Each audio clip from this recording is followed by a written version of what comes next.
Bismillahirrahmanirrahim. Assalamualaikum warahmatullahi wabarakatuh. Alhamdulillah. Alhamdulillahilladzi arsala rasulahu bil huda wa dinil haq liyudhhirahu 'ala dini kullihi wa kafa billahi shahida. Asyhadu an la ilaha illallah wa asyhadu anna Muhammadan abduhu wa rasuluh. Allahumma salli wa sallim wa barik ala nabiyyina Muhammadin wa ala alihi wa ashabihi wa man tabi'ahum bi ihsanin ila yaumiddin. Para siswa, para siswi sekalian yang dirahmati oleh Allah Subhanahu wa taala, marilah terlebih dahulu kita awali kegiatan pada kesempatan kali ini dengan berdoa bersama-sama. A'udzu billahi minasy syaithanir rajim. Bismillahirrahmanirrahim. Raditu billahi rabba wa bil islami dina وبمحمد نبيا ورسولا ربي زدني علما وارزقني فهما آمين يا رب العالمين. Alhamdulillahirrahmanirrahim. Para siswa yang senantiasa dirahmati oleh Allah Subhanahu wa taala, semoga kita senantiasa diberikan keistiqomahan dalam menuntut ilmu di jalan Allah Subhanahu wa taala. Para siswa sekalian, pada kesempatan kali ini kita akan membahas tentang fiqhul munakahat atau fikih pernikahan. Hal ini menjadi sangat penting untuk kita semua mempelajari fikih nikah karena ini menjadi sarana untuk kita mempelajari, memahami hal yang paling esensi kehidupan kita dalam kesempatan kali ini. Di mana nikah ini merupakan jalan kita untuk membina keturunan, untuk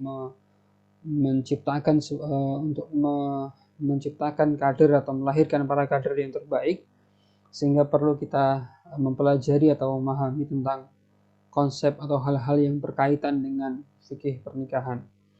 Baik, bismillahirrahmanirrahim. Mari kita awali pembahasan kita tentang fiqhul munakahat pada kesempatan kali ini. Yang pertama adalah tentang urgensi kita mempelajari atau memahami tentang pernikahan atau munakahat. Yang pertama adalah urgensinya adalah merupakan pernikahan atau munakahat adalah merupakan sunnah para nabi. Walaqad arsalna rusulan min qablika wa ja'alna lahum azwaja wa dhurriyyah. Walaqad, dan sesungguhnya Allah telah, walaqad, dan sesungguhnya kami telah arsalna, mengutus rusulan. Rusulan itu artinya rasul. Min qablika, min dari qablika, sebelum, artinya sebelum kamu. Wa ja'alna, dan kami memberikan atau menjadikan lahum, bagi mereka azwaja ya, menggunakan istilah azwaja. Yang digunakan adalah istilah azwaja. Azwaja artinya adalah istri ya. Azwaja wa dzurriyyatan dan keturunan. Artinya di sini konsep yang pertama adalah azwajan, yang kedua wa dzurriyyah. Jadi kita diberikan istri-istri dan kita diberikan dzurriyyah atau keturunan. Kemudian pada riwayat yang lain dari Abu Ayyub radhiyallahu an bahwa Rasulullah sallallahu alaihi wasallam bersabda, 4 hal yang merupakan sunnah para Rasul adalah hinna, berparfum, bersiwak, dan menikah. Kemudian urgensi munakahat atau menikah yang kedua adalah tanda kekuasaan Allah Subhanahu wa taala. Ini terdapat dalam Quran Surah Ar-Rum ayat 21, ayat yang sangat familiar bagi kita semua karena ayat ini sering dibacakan ketika ada kegiatan atau acara pernikahan di tempat kita atau di Indonesia saat ini. Wa min ayatihi an khalaqalakum, dan di antara tanda kekuasaan Allah, khalaqalakum, menciptakan untukmu, min anfusikum azwaja, istri-istri dari jenismu sendiri, ya. Min anfusikum azwaja, ya, min anfusikum azwaja, ya, min anfusikum azwaja. Kemudian litaskunu, agar engkau merasa atau cenderung merasa tentram, ilaiha, dengannya. Waja'ala, dan menjadikan di antara kamu, waja'ala, menjadikan di antara kamu, bainakum, waja'ala, menjadikan bainakum, di antara kamu, mawaddatan, mawaddatan itu rasa kasih, warahmatan, dan sayang. Ya, maka di sini kita ketahui di Ar-Rum 21, Allah menciptakan istri-istri kita dari jenis kita sendiri agar cenderung litaskunu, merasa tentram, nyaman, kemudian mawaddah, rasa kasih, kemudian warahmah, dan sayang. Nah, kemudian sering kita mendengar atau melihat ucapan ketika ada saudara kita, ada seseorang yang menikah, dikatakan sakinah, mawaddah, warahmah. Sakinah itu artinya tentram, nyaman. Mawaddah itu artinya kasih, jadi penuh kasih, warahmatan, dan penuh dengan sayang. Inna fi dzalika, sesungguhnya yang demikian itu la ayatin, merupakan tanda-tanda liqaumin, bagi orang yatafakkarun, yang berpikir. Artinya ini merupakan tanda bagi orang-orang yang berpikir. Kita seharusnya bisa melihat, menganalisis apa yang kemudian ingin Allah sampaikan kepada kita semua. Ya, urgensi yang kedua adalah tanda kekuasaan Allah Subhanahu wa taala. Urgensi pernikahan yang ketiga adalah jalan untuk menjadi kaya. Wa ankihul ayyama minkum wasalihina min ibadikum wa imaikum iyyakunu fuqara yughnihimullah min fadlihi wallahu wasi'un alim. Wa ankihu, ya, wa ankihu, dan kawinkanlah al-ayyama, orang-orang di antara orang-orang yang sendirian, al-ayyama minkum, di antara kamu, was-salihina, dan orang-orang atau hamba sahaya, ya, salihina, yang soleh, min ibadikum, dan hamba sahaya yang perempuan, wa imaikum, dan perempuan. Iyakunu fuqara yughnihimullah, iyakunu, jika mereka itu fuqara, mereka miskin, yughnihimullahu, maka Allah akan memampukan mereka, min fadlihi, dengan karunia-Nya Allah. Wallahu wasi'un alim, sungguhnya Allah wasi'un, maha luas, alim, maha mengetahui. Artinya apa? Orang yang berniat untuk melakukan pernikahan, maka oleh Allah Subhanahu wa taala diberikan janji, ya, jika mereka miskin, maka Allah akan memampukan mereka untuk melancarkan urusannya dalam urusan pernikahan. Ya, maka pernikahan itu adalah jalan untuk menjadi kaya, bukan kemudian jalan untuk menjadi lebih miskin dan lain sebagainya. Maka kita harus memperkuat, menguatkan tentang niat kita untuk menikah. Urgensi yang keempat adalah merupakan ibadah dan setengah dari agama. Dari Anas radhiyallahu an bersabda, orang yang diberikan rezeki oleh Allah Subhanahu wa taala seorang istri yang salihah. Jadi orang yang diberikan istri yang salihah, artinya Allah telah membantu separuh agamanya, maka dia tinggal menyempurnakan sisanya. Artinya dia menyelesaikan apa yang telah dibantu oleh Allah Subhanahu wa taala, menjaga amanah istrinya, menjaga amanah anaknya, menjaga amanah keluarganya. Maka insya Allah agamanya menjadi akan baik ataupun maksimal ataupun optimal. Yang ketiga adalah tidak ada konsep jomblo seumur hidup, atau tidak ada konsep pembujangan dalam Islam. Ya ayyuhalladzina amanu la tuharrimu, ya, jangan kamu mengharamkan thayyibati, hal-hal yang baik, ma ahalallahu lakum, yang Allah menghalalkan untukmu. Wala ta'tadu, dan jangan kamu melewati batas. Innallaha, sungguhnya Allah, la yuhibbul mu'tadin, tidak suka kepada orang-orang yang melewati batas. Ya, ini jelas, ya ayyuhalladzina amanu, wahai orang-orang yang beriman, la tuharrimu, kita jangan mengharamkan, jangan membuat konsep dalam diri kita untuk kita tidak mau menikah. Karena menikah itu hal-hal yang baik. Ahalallahu, hal yang dihalalkan oleh Allah Subhanahu wa taala. Menikah itu halal, gitu ya. Nah, ketika kita sudah kemudian membuat benteng, membuat istilah, membuat sebuah jargon tidak menikah dan sebagainya, wala ta'tadu, itu merupakan perbuatan yang melewati batas. Nah, sedangkan innallaha, sesungguhnya Allah itu la yuhibbul mu'tadin, tidak menyukai orang-orang yang melewati batas, gitu ya. Kemudian Mujahid berkata, ada beberapa orang laki-laki di antaranya Utsman bin Mad'un dan Abdullah bin Umar bermaksud untuk hidup membujang dan mengkebiri. Ya, artinya mereka tidak mau memiliki keturunan, tidak mau menikah dan sebagainya. Maka kemudian mereka memakai kain karung goni, akhirnya kemudian turun ayat tersebut. Jadi ini nuzul asbab asbab kemudian mengapa kemudian Allah Subhanahu wa taala menurunkan ayat tersebut. Hal yang keenam, menikah merupakan ciri khas makhluk hidup. Subhanalladzi khalaqa azwaja kullaha mimma tunbitul ardu wa min anfusihim wa mimma la ya'lamun. Subhanalladzi, sungguhnya Allah yang telah khalaqa, menciptakan azwaja, ya, azwaja, pasangan-pasangan, kullaha, semuanya, mimma, baik, tunbitu al-ardu, yang ditumbuhkan di bumi, al-ardu, wa min anfusihim, dan dari diri mereka sendiri, wa mimma la ya'lamun, dari apa yang tidak mereka ketahui. Gitu ya. Allah Subhanahu wa taala secara sunnatullah menciptakan hal di bumi ini, di dunia ini berpasang-pasangan, ada laki-laki dan perempuan. Ada panas, ada hujan, ada telinga kita yang pasang-pasangan dua, ada lubang hidung kita yang dua, tangan kita dua pasang-pasangan dan sebagainya.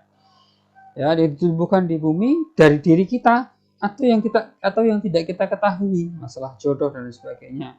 Ya, maka menikah ini merupakan ciri khas dari makhluk hidup. Baik, itu tadi adalah 6 urgensi yang perlu kita pahami, perlu kita pelajari terkait dengan munakahat atau pernikahan. Berikutnya yang kita diskusikan tentang hukum pernikahan dalam Islam. Ya, hukum pernikahan dalam Islam. Yang pertama, hukum pernikahan dalam Islam itu sifatnya wajib ketika ada seseorang yang sudah mampu secara finansial, keuangan, ekonomi, mapan dan lain sebagainya. Kemudian yang kedua, sangat beresiko untuk jatuh dalam perzinahan. Karena sudah punya harta dan lain sebagainya, maka potensi dia jatuh dalam perzinahan sangat tinggi. Maka hukum pernikahan bagi orang yang seperti itu adalah wajib. Ya. Kemudian yang kedua, sunnah. Artinya sudah mampu secara finansial, secara keuangan, bisa menghidupi keluarga, memenuhi kebutuhan istri dan sebagainya, maka tetapi tidak berisiko untuk jatuh ke dalam perzinahan, maka hukumnya adalah sunnah. Kemudian yang ketiga adalah mubah. Mubah itu tidak mampu secara finansial, artinya belum mapan, belum mempunyai belum memiliki rezeki atau keuangan yang stabil, kemudian tidak berisiko dalam perzinahan, artinya boleh, gitu ya, boleh. Jadi sifatnya boleh. Kemudian makruh. Makruh itu tidak mampu secara keuangan, tidak mampu secara finansial, dan nafkahnya ditanggung istri. Maka hukum pernikahannya menjadi makruh, gitu ya. Kemudian hukum pernikahan dalam Islam menjadi haram ketika satu tidak mampu secara finansial, kemudian tidak mampu melakukan hubungan biologis dengan istrinya. Jadi tidak mampu, dalam istilah yang lain bisa nanti sambil dicari ya. Atau yang berikutnya berpotensi menularkan penyakit yang membahayakan. Atau yang berikutnya tidak memenuhi syarat sah nikah, maka pernikahannya adalah haram. Yang berikutnya yang akan kita bahas adalah terkait dengan bagaimana kita kriteria yang perlu ditetapkan dalam kita memilih pasangan hidup. Kriteria dasarnya ada 4 hal. Ya, an Abi Hurairah radhiyallahu an, dari Abu Hurairah radhiyallahu an, Ani Nabi sallallahu alaihi wasallam qala, bahwa Rasulullah sallallahu alaihi wasallam itu bersabda, tunkahul mar'atu arba'in, wanita itu dinikahi karena 4 hal. Tunkahul mar'atul arba'in, ya, wanita itu dinikahi karena 4 hal. Lima liha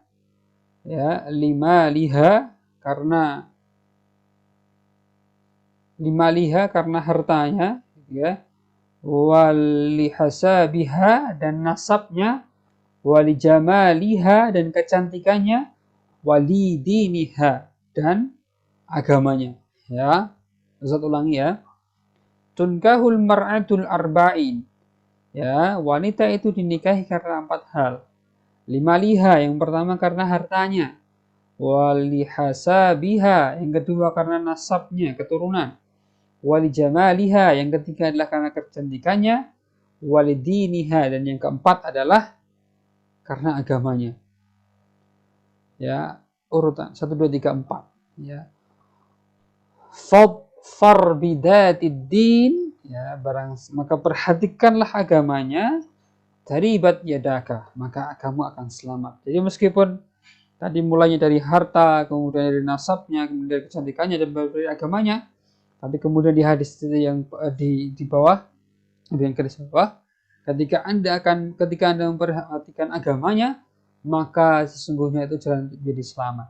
Ya, harta, kemudian nasab, kemudian kecantikan dan agama, maka Anda lihat agamanya. Kalau agamanya baik, agamanya bagus, maka insya Allah yang lain akan mengikuti. Ya, kriteria dasar dalam kita memilih pasangan hidup. Kita bahas yang pertama, kriteria dasar berdasarkan agama. Ya, dari segi agama bagaimana kita melihat, Ustaz? Yang pertama, akidahnya ini benar dan kuat. Ya, salimul akidah, terselamatkan, tidak tercampur oleh perbuatan syirik dan lain sebagainya. Yang kedua adalah ibadahnya rajin, sahihul ibadah, ibadahnya rajin, sholat 5 waktu, tambah sholat rawatib, tambah sholat sunnah dan sebagainya. Dan salimul khuluq, ya, akhlaknya mulia gitu ya, akhlaknya baik, bisa menjadi teladan, bisa menjadi contoh di keluarganya. Kemudian yang paling penting menutup auratnya perempuan sudah diketahui, auratnya lagi mengetahui batas dan sebagainya. Yang berikutnya menjaga kehormatan dirinya, kemudian fasih membaca Al-Quran, memahami syariahnya, tidak terbata-bata. Artinya dalam hal hukum, dalam hal syariah tidak terbata-bata.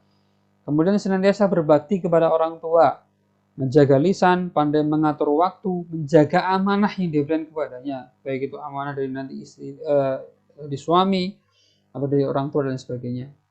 Kemudian menjaga diri dari dosa-dosa, meskipun itu dosa-dosa yang kecil, ya, tidak meremehkan bentuk dosa dan lain sebagainya.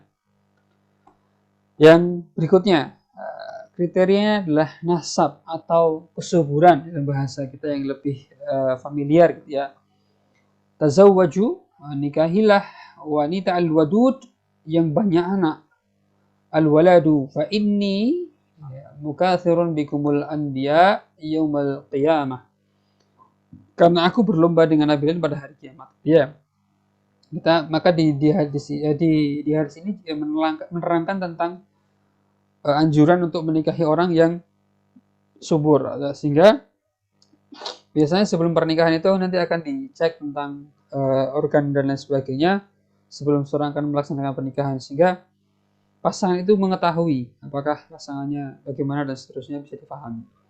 Kemudian dari Abu Umamah bahwa Rasulullah SAW bersabda, menikahlah karena aku berlomba dengan umat lain dalam hal jumlah umat, dan janganlah kalian menjadi seperti para rahib Nasrani yang memang tidak mau menikah. Jadi semakin banyak generasi, semakin banyak kader, maka insya Allah kita bisa membuat agama ini menjadi lebih baik lagi. Kita bisa menciptakan kader-kader yang berkualitas di kedepannya. Kriteria yang berikutnya adalah kesehatan badan, intelektualitas, kejiwaan, dan bersahaja, tidak materialistik. Dan yang lebih penting adalah tarbiyatul aulad, bisa mendidik anak atau putra-putrinya, al-madrasatul ula dan lain sebagainya, ya. Berikutnya kita sudah mengetahui tentang kriteria memilih pasangan hidup. Maka berikutnya kita akan bahas tentang bagaimana tahapan-tahapannya, ya. Yang pertama adalah tentang meminang atau khidbatun nisa, atau khidbah. Khidbah itu artinya pinangan, yaitu permintaan seorang laki-laki kepada seorang perempuan untuk dijadikan istri dengan cara-cara yang umum yang sudah berlaku di masyarakat. Atau dalam bahasa kita adalah lamaran, jadi meminang atau khidbah. Meminta. Jadi seorang laki-laki meminta kepada seorang perempuan untuk dijadikan istrinya. Gitu ya. Nah, cara mengajukan pinangan adalah yang pertama, pinangan kepada gadis atau janda yang sudah habis masa iddahnya, maka pinangan atau lamaran tersebut dinyatakan secara terang-terangan. Yang kedua, pinangan kepada janda yang masih berada dalam masa iddah talak bain atau ditinggal mati suaminya tidak boleh dinyatakan secara terang-terangan. Ya. Nah, hal yang pinangan kepada poin B ini hanya boleh dilakukan secara sindiran. Jadi diterangkan oleh Allah Subhanahu wa taala dalam Quran Surah Al-Baqarah ayat 235. Nah, Siapa saja perempuan yang boleh dipinang oleh seorang laki-laki? Yang pertama adalah perempuan yang bukan berstatus sebagai istri orang. Jelas.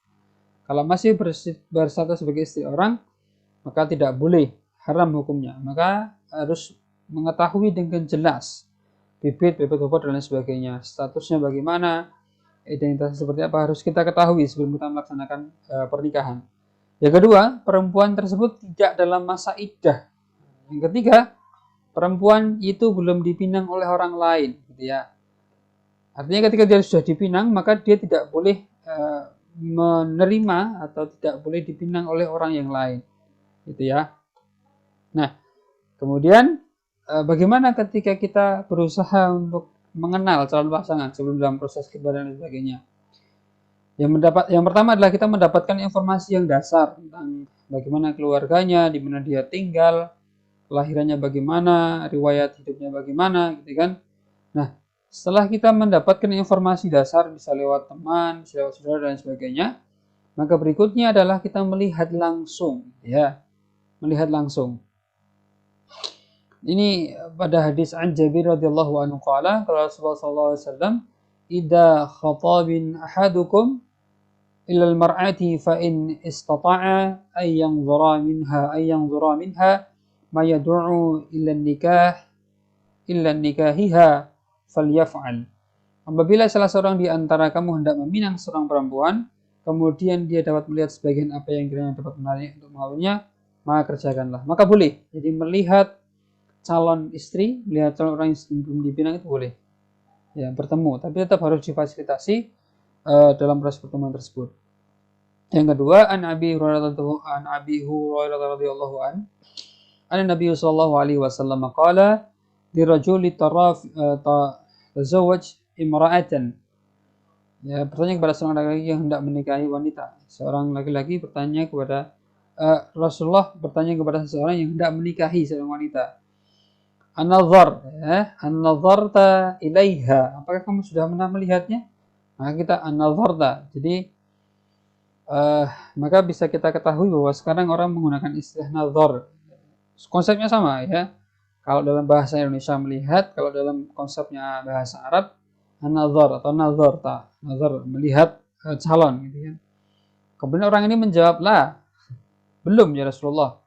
Kemudian Rasulullah menjawab, kemudian Rasulullah menyampaikan lagi, qala, "Idhab fanzur ilaiha."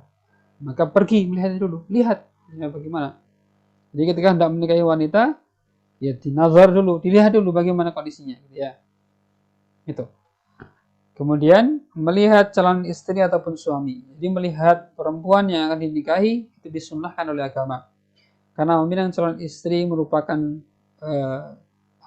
aktivitas pendahulu atau aktivitas yang merupakan awal dari sebuah proses pernikahan, gitu ya. Ketika kita melihat, maka sebenarnya kita sedang memotret atau melihat gambaran awal untuk mengetahui bagaimana penampilannya, bagaimana kecantikannya, bagaimana nasabnya dan sebagainya, sehingga bisa terwujud tadi dalilnya sakinah, mawaddah, warahmah, gitu ya. Nah, ada beberapa pendapat tentang bagaimana melihat calon istri ataupun calon suami. Yang pertama, jumhur ulama berpendapat bahwa boleh melihat wajah dan kedua telapak tangan, gitu ya. Karena dari hal demikian akan diketahui kehalusan tubuhnya, kecantikannya dan sebagainya. Nah, kemudian Abu Daud berpendapat boleh melihat seluruh tubuh, artinya tetap masih dalam kondisi menggunakan aurat, melihat dari atas sampai bawah, gitu ya, dari ujung kepala sampai ujung kaki, gitu ya. Kemudian Imam Abu Hanifah menyampaikan boleh melihat dua telapak kaki, artinya ketika menggunakan kaos kaki boleh dilepas, dan telapak tangan, gitu ya. Boleh melihat dua telapak kaki, muka dan telapak tangan. Di tiga itu bisa dilihat. Nah, itu tadi tentang aspek pendahulu sebelum kita melakukan aktivitas pernikahan dan lain sebagainya. Berikutnya kita berbicara atau mempelajari tentang mahram atau muharramat, orang yang diharamkan atau orang-orang yang menjadi bisa menjadi wali atau bisa menjadi saudara kita dan lain sebagainya. Yang pertama adalah mahram selamanya atau mu'abbad. Yang kedua mahram sementara atau ghairu mu'abbad. Nah, hal-hal yang diperbolehkan untuk mahram yang mu'abbad atau mahram yang selamanya adalah boleh berduaan. Nah, saudara ya, khalwat. Kemudian boleh terlihat sebagian auratnya dan boleh bersentuhan kulit. Ya, mahram selamanya ini bagaimana? Mahram yang bisa masuk dalam mahram selamanya atau mu'abbad adalah yang punya garis nasab, ya, nasab, saudara kandung dan lain sebagainya. Kemudian pernikahan, kemudian saudara sepersusuan. Ini mahram yang selamanya. Nah, ini dia dari segi nasab, maka ini ketika seorang laki-laki, maka yang pertama nasabnya adalah ibu, yang kedua adalah anak perempuan, yang ketiga adalah saudara perempuan atau saudari, yang keempat bibi dari ayah, yang kelima bibi dari ibu, yang keenam keponakan, yang ketujuh keponakan. Ini keponakan laki-laki dan keponakan perempuan. Maka ini yang termasuk mahram mu'abbad dari segi nasab. Ya, saya ulangi. Yang pertama adalah ini seorang laki-laki adalah ibu, kemudian anak perempuan, kemudian saudari atau saudara perempuan, kemudian bibi dari ayah, bibi dari ibu, kemudian keponakan dan keponakan laki-laki dan keponakan perempuan. Yang berikutnya adalah mahram mu'abbad dari aspek pernikahan. Ya, seorang laki-laki, maka mahram mu'abbadnya adalah mertua. Yang kedua anak tiri, yang ketiga istri anak. Istri anak itu artinya menantu. Jadi kita punya anak laki-laki, kemudian anak laki-laki kita menikah, maka menantu kita ini adalah mahram mu'abbad. Kemudian istrinya ayah, ibu maksudnya begitu, guys. Itu ya dari segi pernikahan. Kemudian dari segi sepersusuan, maka yang pertama adalah ibu yang menyusui, itu adalah mahram mu'abbad. Kemudian ibu dari wanita yang menyusui, artinya nenek. Kemudian dari ibu dari suami yang istrinya menyusui, nenek juga. Kemudian anak wanita dari ibu yang menyusui, adalah saudara wanita sepersusuan. Kemudian saudara wanita dari suami ibu wanita yang menyusui, saudara wanita dari ibu yang menyusui. Nah, kemudian yang termasuk dalam mahram sementara atau mahram ghairu mu'abbad, yang pertama adalah istri orang lain. Maksudnya ini istri orang lain kalau dia sudah bercerai dan sebagainya, maka dia mahram sementara. Kalau sudah tidak menjadi istri orang lain, maka dia sudah lepas statusnya. Okay? Kemudian saudara ipar, wanita yang masih dalam masa iddah, istri yang telah ditalak 3, kemudian menikah dalam keadaan ihram, menikahi wanita pezina, menikahi istri yang dili'an, dan menikahi muslim yang bukan kitabiah. Nah, kemudian yang berikutnya kita diskusikan tentang prinsip kafa'ah dalam pernikahan. Kafa'ah itu artinya kesamaan, cocok, setara. Sehingga dalam konteks pernikahan artinya ada kesamaan atau kesetaraan antara calon suami dan calon istri dari segi keturunannya, status sosialnya, agamanya atau akhlaknya, dan harta kekayaan. Nah, kafa'ah ini adalah hak perempuan dari walinya, dari ayahnya. Jika seorang perempuan telah rela menikah dengan laki-laki yang tidak sekufu, tidak sekafa'ah dengan dirinya, tetapi walinya tidak rela, maka wali berhak mengajukan gugatan fasakh atau batal. Ya, wali berhak mengajukan fasakh atau batal pernikahannya. Nah, demikian pula sebaliknya, ketika gadis solihah dinikahkan oleh wali dengan laki-laki tidak sekufu dengannya, maka si gadis ini atau anak ini bisa mengajukan gugatan fasakh. Gitu ya. Nah, kafa'ah ini adalah hak bagi seseorang. Karena itu jika yang berhak rela tanpa adanya kafa'ah, maka pernikahan dapat diteruskan. Ya, tapi ketika tidak ada yang rela ada yang tidak rela, maka bisa mengajukan gugatan atau fasakh atau batalnya pernikahan. Nah, sebagian ulama mengutamakan bahwa kafa'ah itu ukurannya apa? Bahwa kafa'ah itu diukurnya dari nasab atau keturunan, kemudian kemerdekaan, ketaatan dalam beragama, kemudian profesi dan kekayaan dan sebagainya. Kan tetapi pendapat lain mengatakan bahwa kafa'ah itu diukur dari ketaatan menjalankan agama. Lelaki yang tidak patuh menjalankan agama tidak sekufu dengan perempuan yang patuh menjalankan agama, gitu ya. Laki-laki yang akhlaknya buruk tidak sekufu dengan perempuan yang akhlaknya baik, begitupun sebaliknya, gitu ya. Maka kufur dari segi agama bisa nanti dilihat, dipelajari dari Al-Baqarah ayat 221, sedangkan kufur atau sekufu atau kafa'ah dari segi ifah bisa dibuka dalam Quran Surat An-Nur ayat 3. Nah, berikutnya kita mempelajari atau kita diskusikan tentang rukun nikah. Rukun nikah yang pertama adalah wali, yang kedua adalah kedua mempelai, kemudian ijab kabul, kemudian dua orang saksi. Kita bahas yang pertama, syarat wali nikah. Yang pertama adalah seorang muslim, laki-laki, akil, artinya berakal, bukan orang gila, bukan orang yang sedang dalam pengobatan dan lain sebagainya. Baligh, artinya sampai, ya, sudah mencapai batas baligh gitu ya. Kalau laki-laki yang indikatornya mimpi basah dan sebagainya gitu. Kemudian merdeka, jadi bukan budak, bukan hamba sahaya, artinya merdeka. Kemudian adil, ya. Nah, siapa yang termasuk wali dari seorang perempuan? Yang pertama adalah ayah kandung, ya, jelas. Yang kedua kakek atau ayahnya dari ayah. Yang kedua saudara, ya, bisa kakak atau adik laki-laki, seayah dan seibu. Kemudian saudara atau kakak atau adik laki-laki, seayah saja. Atau kemudian anak laki-laki dari saudara yang seayah dan seibu, anak laki-laki dari saudara yang seayah saja, saudara laki-lakinya ayah, bisa Pak D, Pak Li, dan sebagainya. Kemudian anak laki-laki dari saudara laki-laki ayah atau sepupu. Ini itu para wali. Nah, kemudian bagiannya seperti ini. Ya. Penjelasan. Jadi penjelasan tadi ya. Ada kakek, ada ayah, ada paman, ada sepupu, saudara-saudara, keponakan. Ini para wali. Kemudian macam-macamnya wali, yang pertama adalah wali mujbir. Wali mujbir itu apa? Wali yang berhak menikahkan anak perempuan yang sudah baligh, berakal, dan tidak wajib meminta izin kepada anaknya. Gitu kan? Nah, siapa yang bisa menjadi wali mujbir ini? Hanya bapak dan kakek, ya, hanya dua orang itu. Yang kedua adalah wali hakim. Ya, wali hakim itu adalah kepala negara yang beragama Islam.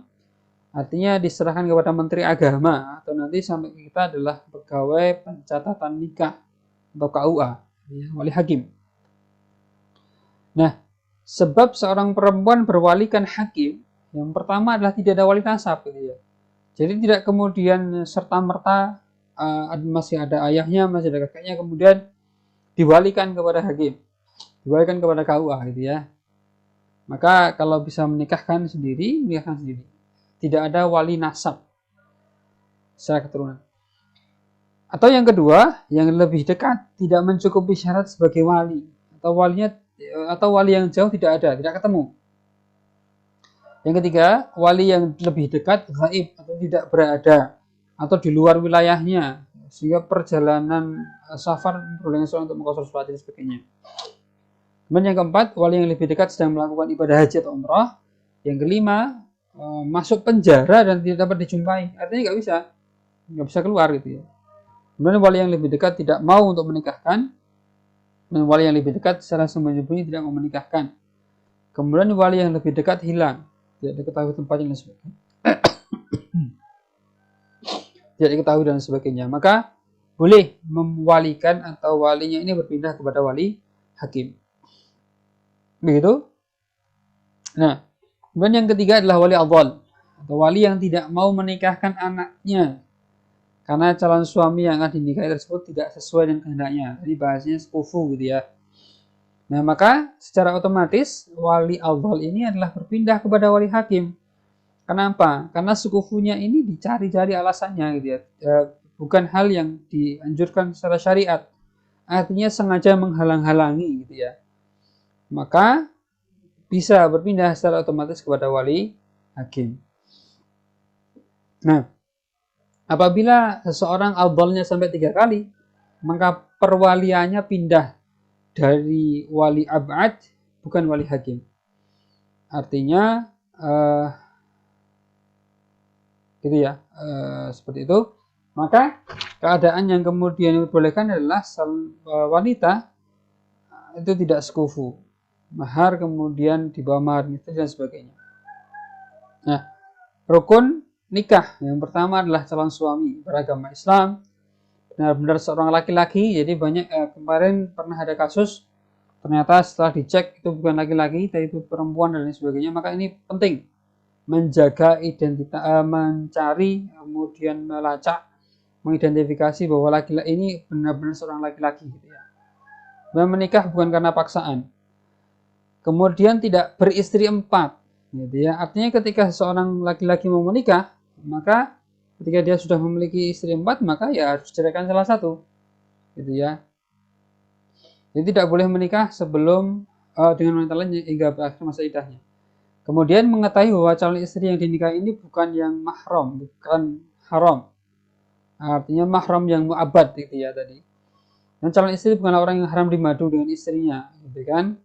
Tidak boleh. Jadi harus dicek apakah dia diperbolehkan ataupun tidak. Kemudian tidak sedang berihram atau berhaji. Kemudian rukun nikah bagi seorang calon istri adalah beragama Islam, benar-benar seorang perempuan gitu ya. Jadi bukan laki-laki yang kemudian ditandai dan sebagainya. Kemudian mendapatkan izin menikah dari walinya, bukan sebagai istri orang lain, bukan sebagai mu'taddah, artinya wanita yang sedang dalam masa iddah, tidak memiliki hubungan mahram dengan calon suaminya, bukan sebagai wanita yang pernah dili'an ya, atau dilaknat karena tertuduh zina. Kemudian atas kemauan sendiri, tidak sedang ihram ataupun haji atau umrah. Yang berikutnya adalah syarat saksi. Syarat saksi adalah 2 orang, kemudian laki-laki, muslim, akil, balik, merdeka, dan adil atau tidak fasik. Kemudian ijab kabul, berada dalam satu majelis, suami atau wali sudah tamyiz, ya, kemudian wali dan suami saling memahami, ijab dan kabul tidak bertentangan dengan fi'il madhi, ya, bukan dengan fi'il mudhari' dan sebagainya, dengan fi'il madhi. Tidak harus berbahasa Arab dan tidak harus bersambung. Ini yang penting ya. Tidak harus berbahasa Arab, tidak harus bersambung. Ya, penting ini untuk difahami bersama. Nah, itu tadi para siswa sekalian kita telah mempelajari tentang rukun nikah, maka berikutnya kita berbicara tentang mahar.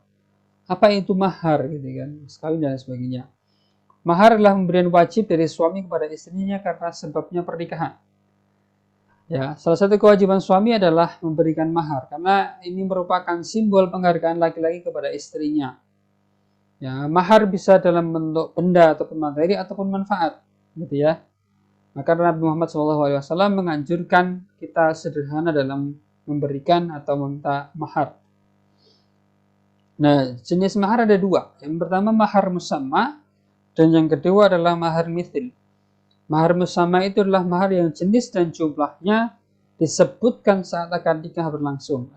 Saya terima nikahnya fulana dan sebagainya dengan mahar sebagainya disebutkan. Atau yang kedua mahar mithil. Mahar yang jenis atau kadarnya diukur sepadan dengan mahar yang pernah diterima oleh anggota keluarga ketika mereka melangsungkan akad nikah dengan melihat sosial, umur, kecantikan dan sebagainya. Cara membayar mahar. Jadi membayar mahar bisa dilakukan secara kontan, bisa dilakukan di hutang atau di kredit bahasanya gitu. Tunai, kalau kontan atau tunai bisa dibayarkan, diberikan sebelum dan sesudah nikah. Sedangkan ketentuan untuk di kredit atau di hutang adalah yang pertama, wajib dibayar seluruhnya ketika seorang suami sudah melakukan hubungan dengan istrinya. Atau salah satu pasangan suami istri meninggal dunia walaupun keduanya belum melakukan hubungan suami istri sekalipun. Gitu ya. Yang kedua, wajib dibayar separuhnya apabila mahar tersebut telah disebutkan pada waktu akad nikah dan suami telah menceraikan istri sebelum sebelum mereka berhubungan. Maka tetapi kemudian ketika maharnya tidak disebutkan dalam akad nikah, maka suami wajib memberikan mut'ah. Seperti itu. Nah, kemudian yang berikutnya adalah taklik talak atau perjanjian perkawinan. Alaqa yu'alliku taklikon, menggantungkan gitu ya. Sementara kata talak artinya talaqa yutalliku tatliqan, artinya mentalak, menceraikan, perpisahan. Maka taklik talak itu adalah digantungkan. Artinya talak atau perpisahan atau perceraian antara suami digantungkan pada sesuatu, terhadap sesuatu. Nah, ini yang kemudian terkadang dibicarakan atau dibacakan oleh seorang suami ketika pernikahan. Sighat taklik talak. Jadi saya mengucapkan sighat taklik talak atas istri saya sebagai berikut. Ya, apabila saya meninggalkan istri saya 2 tahun berturut-turut, tidak memberikan nafas selama 3 bulan, atau menyakiti badan jasmani rohani, atau membiarkan tidak memperdulikan istri selama 6 bulan, tidak ridho dan mengadukan haknya kepada pengadilan tugas agama, maka oleh pengadilan atau tugas tersebut istri saya membayar uang sebagai iwat atau pengganti, maka jatuhlah talak saya 1 kepadanya. Ya, ini yang dimaksud dengan sigat talak. Kemudian 10 unsur yang menjadi pokok sigat taklik talak.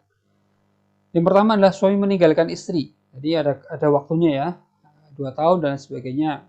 Kemudian tidak memberikan nafkah kepada istri 3 bulan. Kemudian suami menyakiti istri, jelas fisik dan lain sebagainya. Tidak memperdulikan istri. Istrinya tidak rela, istrinya mengadu kepada pengadilan, pengaduannya diterima oleh pengadilan, istri membayar uang iwat, maka jatuhnya talak 1 suami kepada istri. Maka uang iwat oleh suami diterimakan kepada pengadilan untuk kepentingan ibadah sosial. Nah, alasan taklik talak adalah suami meninggalkan istri, suami tidak memberikan nafkah kepada istri, suami menyakiti istri, suami tidak memperdulikan istri dan sebagainya. Nah, yang berikutnya yang perlu kita bahas atau kita sampaikan adalah terkait pernikahan yang terlarang. Yang pertama adalah nikah mut'ah. Nikah yang tujuannya hanya bersenang-senang, gitu ya. Ini tidak boleh, ya, karena pernikahannya sementara waktu. Yang kedua nikah syighar tanpa mahar, gitu kan, dinikahkan tanpa mahar. Ya, yang berikutnya adalah nikah tahlil. Nikah tahlil itu adalah seorang suami yang mentalak istri yang sudah ia jima agar bisa dinikahi lagi oleh suami pertama. Jadi nikahnya itu apa ya? Nikah yang dibuat-buat. Karena talak 3 ya, talak bain yang kemudian mengharuskan seseorang itu menikah kembali sebelum dia bisa kembali ke suami yang pertama. Maka nikah tahlil ini semacam rekayasa yang dibuat-buat. Ya, ini tidak boleh, ini yang diharamkan. Nikah beda agama tidak boleh. Kemudian hak dan kewajiban suami dan istri.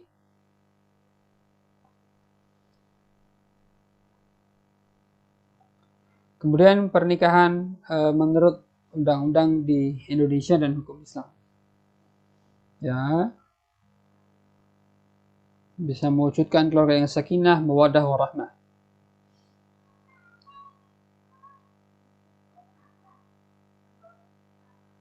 Bisa dipelajari. Ya. Akta nikah ini pencatatan, ya, tanggal, hari, bulan, tanggal, jam dan sebagainya, saksi dan sebagainya.